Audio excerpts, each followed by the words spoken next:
Harry Shumate, a member of the Murfreesboro Experimental Aircraft Association, was recently honored with the Federal Aviation Administration's Wright Brothers Master Pilot Award at the Murfreesboro Municipal Airport.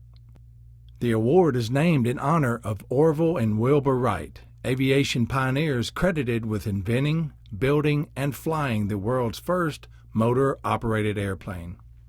Some of the eligibility requirements to win this award is hold a FAA pilot certificate, 50 or more years of civil and military piloting experience, be a U.S. citizen, and not have any airman certificate revoked. Harry is a very well-respected pilot and much deserving recipient of this very prestigious award. Chris Hardy, president of the Murfreesboro Experimental Aircraft Association, welcomed the award presenter. It's my honor to present our speaker for the evening, who's going to present Harry with this wonderful award, Mr. Bob Hill. He is an FAA inspector. He is the Fast Team Program Manager here in Nashville, with the FAA Safety Team, which I'm proud to be a part of. He has type ratings on airplanes such as the B-17, the B-25, one of my favorites, the PBY Catalina, DC-3, DC-4, and that's not even half.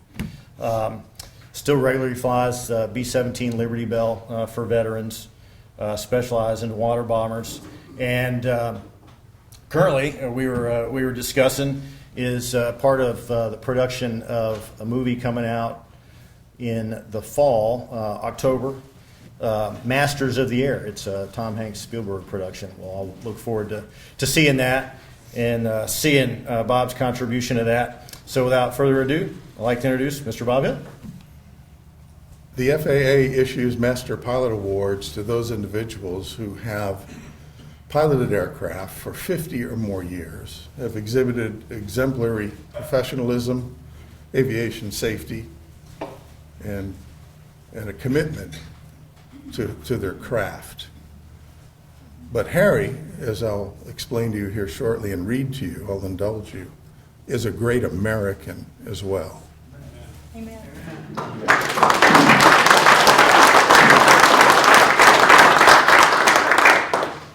So Harry was born in Port Huron, Michigan in 1927. His father worked for a factory that built Cirrus aircraft engines, not to be confused with the modern Cirrus aircraft. He took his first airplane ride at 3 years of age, and there's a picture of Harry being placed in the airplane, which I think is incredible. When Harry was 13 years old, he joined the Civil Air Patrol, Squadron 632-6, where he completed courses in meteorology, theory of flight, and at the time, civil aviation regulations. Harry started taking flying lessons in 1943. He soloed on January 14th, 1944, at the age of 16. He took 26 30-minute dual lessons prior to his solo, which he paid for himself out of his own pocket. His flying was interrupted from June of 1945 until December of 1946, when Harry served in the Army Air Corps. While there in the Army Air Corps, he earned his private pilot license in September of 1947. He re-enlisted in the United States Air Force Aviation Cadet Program in August of 1949. Harry trained in the T-6, the AT-6 Texan, the T-33, and the F-80A aircraft. He graduated as a fighter pilot at Williams Air Force Base in Arizona and was assigned to the 93 Fighter Interceptor Squadron at Kirkland Air Force Base in New Mexico. And he was flying the F-86A Sabre jet at that time. In 1951, he was assigned to the 25th Fighter Interceptor Squadron in Suwon, Korea, flying the F-86E. He flew 93 combat missions as a wingman with some of the leading fighter aces of not only the Korean War, but of World War II, who were called back into service. Individuals such as Francis Gabreski, William Wisner, Ivan Kinchlow, and William Westcott, who witnessed the destruction of and Harry witnessed the destruction of over a dozen enemy aircraft flying as a wingman with these individuals. He was able to shoot down a MiG of his own on his 55th mission. On his 93rd mission, his aircraft was badly damaged by a group of MiG-15 enemy aircraft, and he had to eject into the Yellow Sea, where he was rescued by an Air Force SA-16, which is a Grumman Albatross. And I think that's incredible in and of itself, and Harry and I have talked about this story before. Upon arriving back in the States, Harry was reassigned to the Air Defense Command, where he flew the F-51D, which we all know as a P-51D, the F-86D model, the F and M and L models of the F-86, and also got checked out in the F-106, the C-47, which is DC-3, and the U-3A.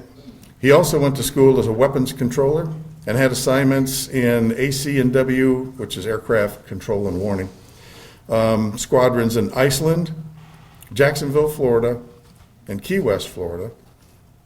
The ADC had a grading system for its pilots and weapons controllers. They were qualified, skilled, and expert. He achieved expert in the pilot career field. Shortly after achieving expert weapons controller, he had an emergency assignment to Key West to integrate a naval training radar site into full ADC control center with communications with the Naval Airborne Radar Aircraft and Naval Packet, which is a ship. And he had control of 2 squadrons of F-100 fighters at Homestead Air Force Base. He was given 25 personnel to complete this combat-ready status, and less than 24 hours, the Bay of Pigs invasion kicked off that night. For those who don't know, that was an invasion pretty much CIA-driven into Cuba during that time period. This would be 1962. And a year and a half later, he was back flying in a squadron, but this time flying the F-106 Delta Dart, and deployed out of Patrick Air Force Base in Florida, and that was all through the Cuban Missile Crisis. While on patrol, flying over the Gulf of Mexico, he was being controlled by his old radar site, and he intercepted an IL-18 Russian cargo plane and escorted it with a representative from Moscow to Havana. Other assignments were with the promotion to major, to command a detachment of F-106 aircraft at Niagara Falls, New York. Later, it was determined that his detachment was used as a model for all detachments in the Air Force. After 3 years, he was assigned to his final assignment at Battle Creek, Michigan for 1 year at the 34th Air Division headquarters at Battle Creek as a division fighter officer. Following his retirement from the Air Force, Harry moved to Chattanooga. There, he was chief pilot at a Piper aircraft dealer. He set up a Part 135 charter operations and flew everything that Piper had to offer, plus the Beech Queen Air 65, Cessna 206, and a Beech Baron. During this time, he got his commercial instrument flight instructor and instrument instructor certificates. After 5 years there, he went to work for the Tennessee Bureau of Aeronautics, flying 3 different governors during his tenure there, and of course their staff. He had an additional job of GA airport inspector and licensing. Attended the FAA Academy in Oklahoma City for airport inspections, and while working at the state, he flew the Cessna 182, the Twin Commander, Queen Air 80 and 400, King Air 80, 100 and 200 series, and the Commander 690. The 13 years he worked at the state of Tennessee, he flew as much as any of the other pilots and did annual inspections of 90 general aviation airports with the state and FAA written reports. During this time, he also got his airline transport pilot certificate. During the last 3 years, he inspected every county hospital that wanted a heliport as well. And his partner in crime during this, for those who may remember, was an FAA inspector by the name of Bill Whitmore. He was a great help to Harry as well. After 13 years at the state, he was ready for something with less overall hours, and he founded the Service Merchandise Flight Department. He checked out in the SA-227 Merlin and the Jet Commander, the Israeli jet, and also the Canadair Challenger. After 5 years, the company was running into hard times and sold the Challenger, and Harry was dismissed. For several years after that, he was doing some flying as a contract pilot on King Air 90s, Piper Navajos, Aztecs, and a Turbo Commander.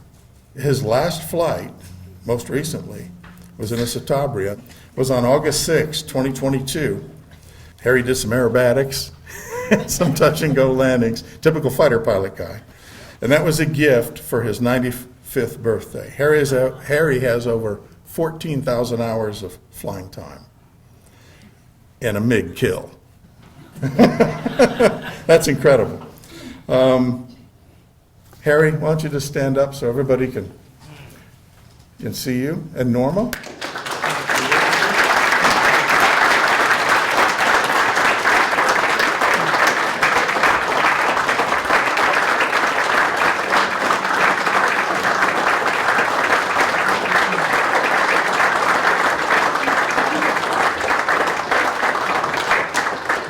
He's a great American. I know there is part of the application process for the Master Pilot Award. It entails 3 letters of recommendation from airman certificate holders in support of that application. And David Swindler, yours is here. I'm going to give these back to Harry. And Joe Blanton, I know you're here somewhere. Joe and I have been communicating via email. Joe? Your letter is here as well. But one individual who I actually saw last week or the week before, we met and got together. Matter of fact, he sponsored Harry's award, and that's Ken Anderson. And Ken, when we got together again, wanted me to express his excitement for you. And he's a great guy, and he wanted to honor you, and just wanted me to mention that tonight. But he's one of the 3rd letters here tonight as well. For most individuals, this is probably the most interesting thing, which is your entire history, FAA history, not your military history, all neatly, officially wrapped in a blue ribbon package, officially certified. This is all your civilian certificates, tests, whatever, with the FAA. And these are copies of everything in here that they send. So all your certificates. The good, bad, and the ugly. Yeah, whatever's in here, you know. You're one of those guys, I didn't have to really go through it. So, you know, it's a great honor. I've got 2 letters here from the FSDO manager. And Norma, I'm going to read yours first, and then you can sit back down, okay? All right. Dear Ms. Shumate, the Federal Aviation Administration Wright Brothers Master Pilot Award is given to pilots in recognition of 50 years of aeronautical experience and service to the aviation community. We also understand that it requires the dedication and support of a very special spouse for that to happen.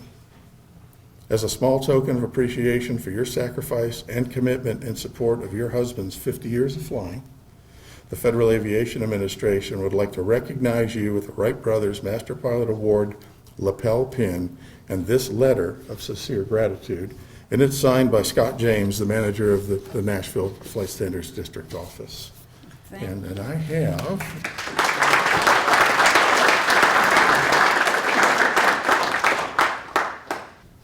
Dear Mr. Shumate, on behalf of the Federal Aviation Administration, I take great pride in presenting the Wright Brothers Master Pilot Award in recognition of your 50 years of aeronautical experience as an aviator. And of course, we know he soloed in 1944, so you do the math. It's well beyond 50 years. This award was initiated by the Federal Aviation Administration in honor of the first pioneers of flight, Wilbur and Orville Wright.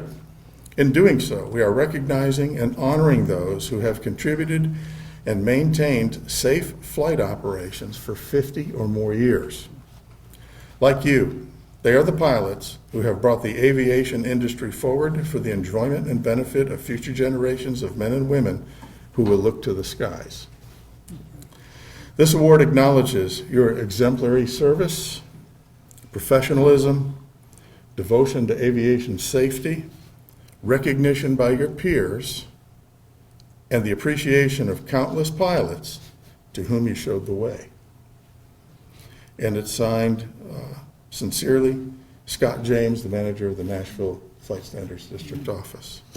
So I'm gonna, if you would, I'll hand that to you. If you wish to hand it to me.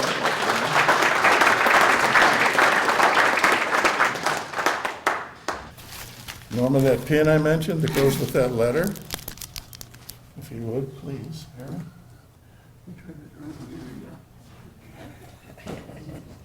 Maybe you're a fighter pilot. Here. I want to put yours on you.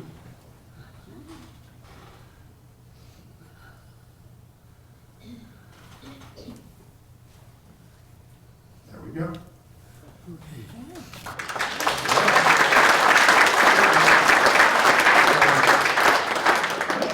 In concert with those pins is a frameable certificate that they send from Washington, D.C., depicting a Master Pilot Award as well.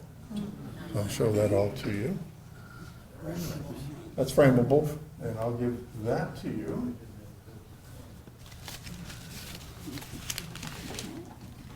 And finally, hermetically sealed,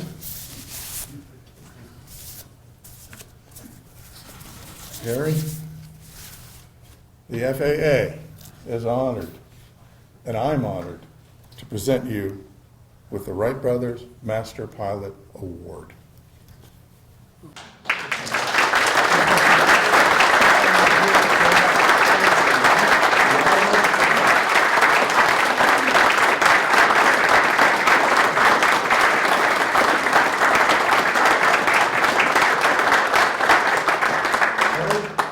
This has been wonderful.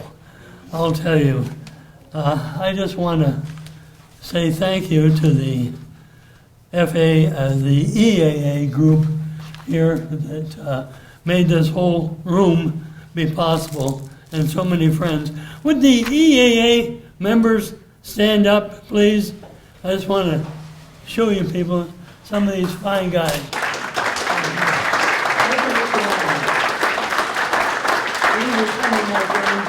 We meet on the second Thursday every month in this room right here. And I just want to thank Brother Norris here, pastor of our church at Franklin Road Baptist Church. And would my friends from Franklin Road stand up, please? Now, how about that?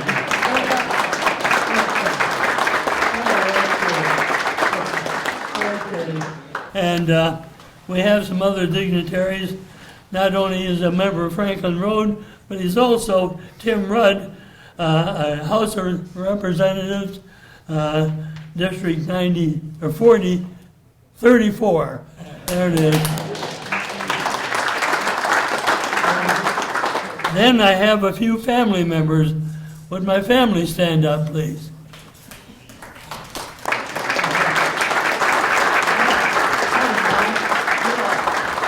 He's an in-law, but he's still family. Okay. And I really want to remember and give credit to David and Beverly Swindler. They worked tirelessly for months getting all this together. And I tried working with Dave. He wore me out. We were there until 9 or 10 o'clock, but we started like in the morning, you know, and took a little break for lunch, and it just kept on charging, and done that for a couple of days. But the result are these pictures with all the writing and so forth on them, and all the arrangements he did, which you can see is a marvelous production. So.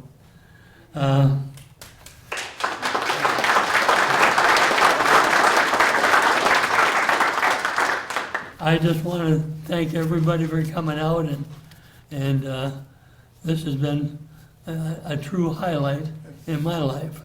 We thank Harry for all of my doings, for putting up with us, and it was all our pleasure.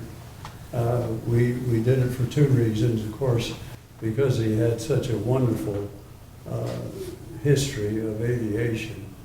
And secondly, I thought, as also a Master Pilot Award winner here, that I wanted to speak for several others in the chapter that have also received that award.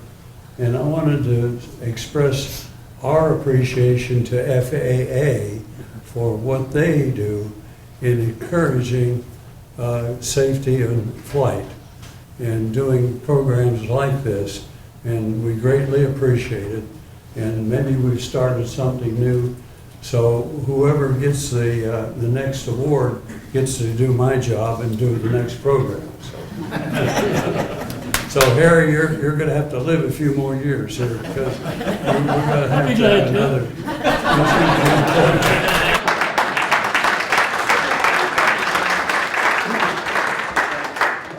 Well, thank you. I'm glad to be here. David asked me to have the leadership of the House, the Speaker Sexton, and all 7 members of our Rutherford County delegation do a proclamation in honor of Harry and his getting this award.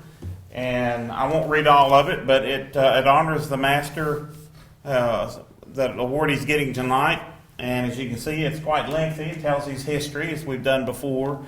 But it closes in, therefore I, Cameron Sexton, Speaker of the House of Representatives of the 113th General Assembly of the State of Tennessee, at the request of and in conjunction with Representative Tamarad, do hereby proclaim that we congratulate Harry O. Shumate Sr. upon his receipt of the Wright Brothers Master Pilot Award, thank him for his meritorious service and to the state of Tennessee and to our nation, and we extend to him our best wishes for the future. Success.